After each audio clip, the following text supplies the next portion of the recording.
Assalamualaikum sahabat Awi Kertabati, kita kembali di Opini Awi Kertabati Channel. Bagi Anda yang belum mendapatkan karya terbaru dari Kiai Haji Imaduddin, buku berjudul Ulama Nusantara Menggugat Nasab Palsu, akses pemesanannya, linknya ada di deskripsi. Dapatkan bukunya dan buktikan sendiri. Rotib niku teng Yaman, kali Baitris teng pesareane Habib Abdullah Al-Haddad niku wacane wali-wali. Ki Abdul Karim Lirboyo, pendiri Pondok Lirboyo niku nrimo ijazah rotib saking sinten? Saking Syekhona Khalil Bangkalan, tulisan tangan sik wonten ten Lirboyo. Ijazah Syekhona Khalil dateng Kiai Abdul Karim Lirboyo, Rotib Al-Haddad. Mau saiki wong metuwek-metuwek, jangan baca Rotib Al-Haddad. Alah tur. Mana ku sapa ngono ngoco nggih. Apa wis luwih pinter timbang Syekhona Khalil. Adalah. Kulo ojo percaya jika nyara-nyara. Wis ayo padha melok para ulama. Sinten panutan nilai NU niku? Rois Am. Pemimpin tertinggi Nahdlatul Ulama niku Rois Am. Pun kiblat kula NU niku. Sok tau lo. Gentong sendol.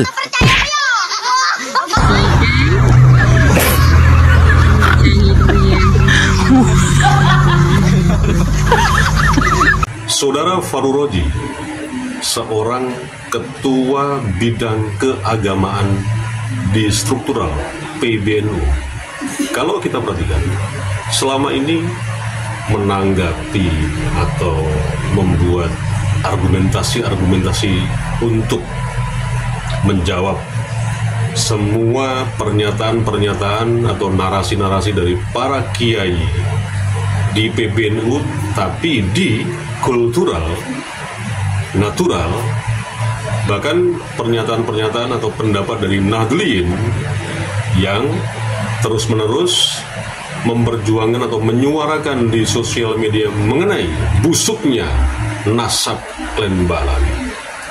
Saudara Faruroji dalam menjawab ini tidak bisa memberikan data atau referensi yang real yang dia pegang atau dia baca sebagai dasar atas menanggapi semua narasi atau pernyataan dari para kiai-kiai di kultural maupun natural Nahdlatul Ulama. Narasi dari mulut ke mulut yang di-share di sosial media tentang pendapat Mbah Hasyim Asy'ari dan Mbah Maimun terkait nasab habaib sebenarnya miskin data, bahkan nol data.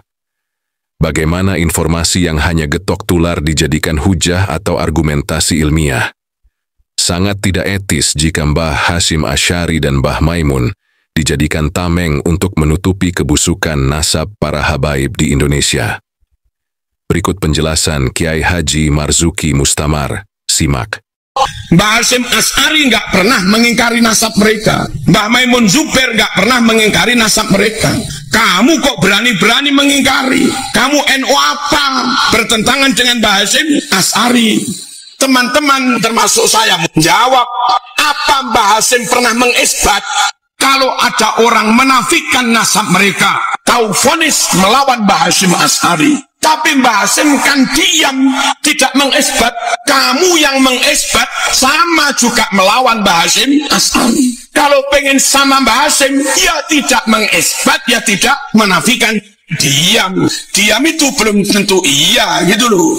Kalau ada orang melakukan penelitian, entah nanti hasilnya mengiyakan atau tidak, tentu ini melakukan aktivitas keilmuan yang zaman Mbah Hasyim dulu belum dilakukan. Bukan menentang mas, itu namanya melakukan pengembangan. Sama saja dengan saya ini, seorang konten kreator recehan, konten kreator yang katanya provokasi, konten kreator yang SDM rendah, kata para muhibul muhcedul muhibin klan Balawi, ngomong bacot doang.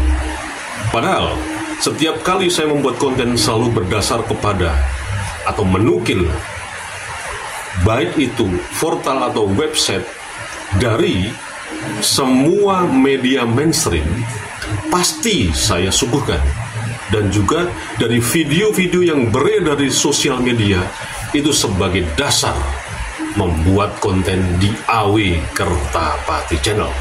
Jadi mulia mana seorang AW Kertapati dalam membuat konten? Menanggapi isu yang terus berlangsung hingga saat ini mengenai nasab Klen Balawi dengan seorang Faru Roji, Ketua Bidang Keagamaan PBNU, organisasi yang luar biasa besarnya, bahkan terbesar di dunia. Kenapa punya seorang ketua dengan SDM yang seperti itu? Disinilah kita bisa menyimpulkan kalau diduga saudara Faru Roji tidak berusaha menjilat-jilat dan bagaimana berepot dengan keras, bagaimana mendekati, mencari muka, dan mencari dukungan Klen Balawi.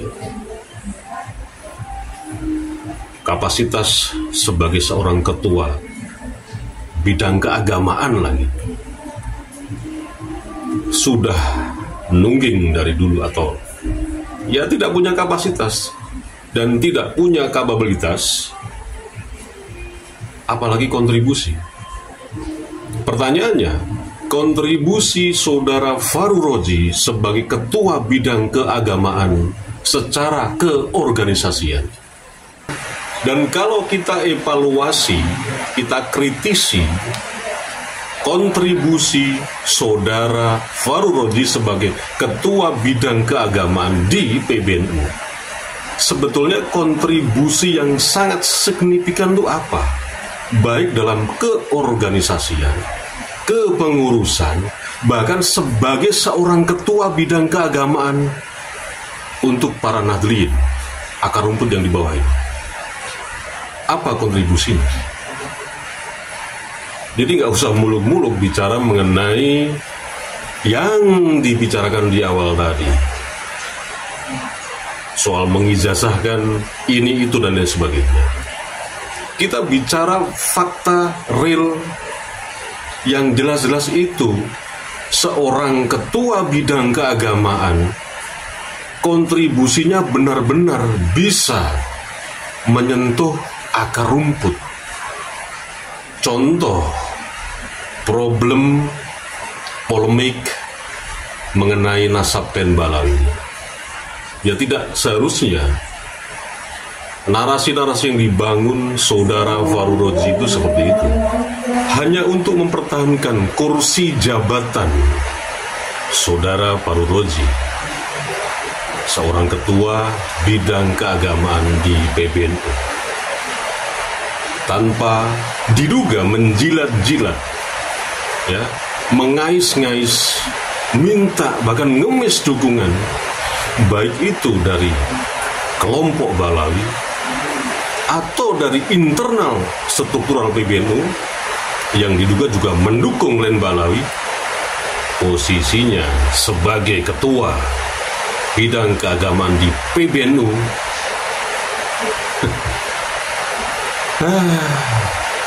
ya langsung dilengserkan. Nah, disinilah ternyata dalam tanda petik, kalau kita sebagai seorang yang mungkin saja punya jabatan strategis di sebuah lembaga, di sebuah institusi swasta maupun pemerintahan, ternyata untuk mempertahankan jabatan itu tidak perlu kapasitas, tidak perlu kapabilitas, bahkan tidak perlu SDM yang muluk-muluk. Cukup dengan rai gedek. Dan inilah Indonesia hari ini. Para petinggi-petinggi institusi pemerintahan maupun swasta, dan di semua lini 80% yang menjabat di jabatan-jabatan strategis. Nggak perlu lagi SDM yang terlalu tinggi. Boleh mungkin gelar, tapi hanya gelar kloso gitu maksudnya. narasi-narasi yang dibangun selama ini oleh seorang ketua bidang keagamaan PBNU yang mendukung Glenn Balawi, ya tujuannya tidak lain dan tidak bukan untuk mempertahankan jabatannya di struktural PBNU sebagai ketua bidang keagamaan, bukan mencerminkan seorang ketua PBNU yang seharusnya mempunyai kebijakan, mempunyai kebijaksanaan. Kalaupun Anda tidak setuju dengan Kiai Haji Madudin, tidak setuju dengan Gus Fuad Pleret dan yang lainnya, dan para kiai-kiai sepuh kultural maupun natural Nahdlatul Ulama, omongan Anda jangan seperti itu. Ngenyek banget Anda itu dengan para kiai sepuh tadi. Bilang, "Dul, kowe iki sapa? Lari matamu ta nek ngono kuwi." Piye kon niku? Hati-hati loh dengan para kiai sepuh, ya, yang sudah memang terbuka pikirannya, sudah dengan jiwa yang lapang. Bagaimana? Memang nasab Glenn Balawi itu memang asu gitu loh. Anda hati-hati kalau ngomong. Masa kiai sepuh dibilang dul dal dul, kowe iki sapa lah? Kowe matamu ya sapa? Kowe iki sapa, Cuk? Gitu loh. Artinya, kowe iki ya sapa, Dul? Faruroji dengan seenak udelmu ngomong kiai sepuh seperti itu. Jancuk kon niku memang wah luar biasa gitu. Kalau Anda tidak setuju ataupun mendukung Glenn Balawi, jangan bawa-bawa Anda itu sebagai punya jabatan apa di PBNU. Itu pendapat Anda pribadi gitu.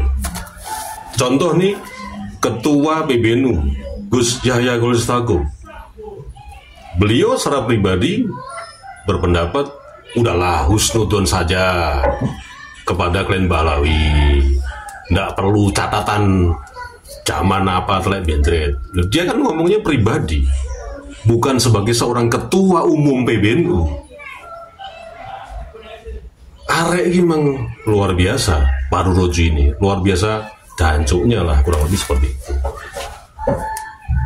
Dan kalau Anda tidak didukung oleh Glenn Balawi, tidak didukung oleh para pengurus yang masuk dalam organisasi PBNU yang diduga mendukung Glenn Balawi, ya Anda ini bukan siapa-siapa, Cuk. Udu sopo-sopo raimu. Anda selama ini kan berlindung di ketiaknya Rois Am kan, yang sama-sama juga kita juga, menyesalkan sekali, sangat-sangat menyesalkan. Rois Amnya juga sama pendapatnya mengenai Glenn Balawi dan mendukung gitu loh. Intinya mendukung Glenn Balawi itu juga membawa-bawa mentang-mentang Rois Am ini PBNU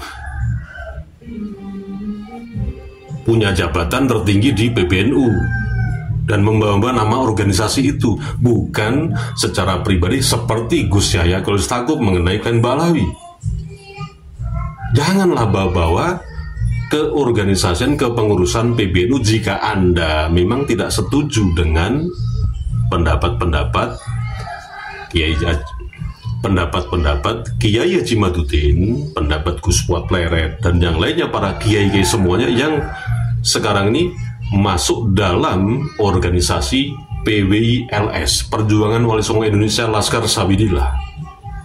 Gitu loh. Dan coba Anda cermati lagi pernyataan dari Rois Am PBNU, Kiai Haji Miftahul Ayar, yang sepertinya gagal paham tentang istilah-istilah MLB, impeachment, dan lain sebagainya. Coba Anda simak videonya. Di muktamar yang akan datang, yang nanti mungkin didahului oleh Munas dan Kombes, klausul MLB di ADART Nahdlatul Ulama, saya mohon ini bisa diperbaiki, bila perlu diganti dengan istilah-istilah yang lafdhon wa maknan. Karena kata MLB memang bagus, itu akan mudah dan melahirkan, ya, akan banyak melahirkan buat organisasi. Negara kita saja yang sebesar ini. Istilahnya bukan MLB. Kalau kesalahannya itu dilakukan oleh presiden, ya di-impeach. Jadi presidennya yang di-impeach, bukan negaranya yang dibubarkan. Tapi kalau MLB ini institusinya yang dibubarkan, lembaganya yang dibubarkan, dan tidak ada jaminan yang akan datang lebih baik, justru mungkin bisa lebih. Yang namanya MLB itu pasti dipicu oleh keresahan para anggotanya. Nah, dalam hal ini di PBNU itu keresahan nahdliyin gitu. Karena apa? Diduga kepengurusan atau organisasi PBNU di dalam struktural itu orang-orangnya tidak produktif. Makanya muncullah MLB, muktamar luar biasa. Kalau di pemerintahan itu bisa dikatakan sama dengan mengimpeach presiden, karena presidennya tidak produktif. Makanya digelar sidang istimewa MPR. Tidak ada yang namanya MLB impeach itu mau membubarkan organisasi, bukan. Itu sebuah kritik yang tajam dalam sebuah organisasi. Kalau anggota-anggotanya itu menemukan keganjilan di kepengurusan itu, orang-orang yang ngurusi itu loh, yang di dalam struktural itu tidak produktif. Memang ini tidak terkait dengan polemik nasab, tidak. Sekali lagi, MLB ini tidak terkait dengan polemik nasab, tapi mengenai ketidakproduktifan pengurus PBNU yang menjalankan keorganisasiannya selama ini. Makanya muncul MLB. Sama juga mengimpeach kalau di dalam pemerintahan sebuah negara yang dipimpin oleh presiden. Makanya muncullah sidang istimewa MPR. Itu bukan untuk membubarkan pemerintahan. Sama juga MLB itu tidak untuk membubarkan kepengurusan PBNU. Organisasi itu tidak akan dibubarkan, tidak. Pengurus-pengurusnya gitu loh yang dikritisi. Kok piye toh? Bu ya jangan bodoh-bodoh gini loh Mbah Miftahul Ayar. Nahdliyenmu itu juga yo nggak goblok-goblok amat gitu loh hari ini. Aduh, ampun.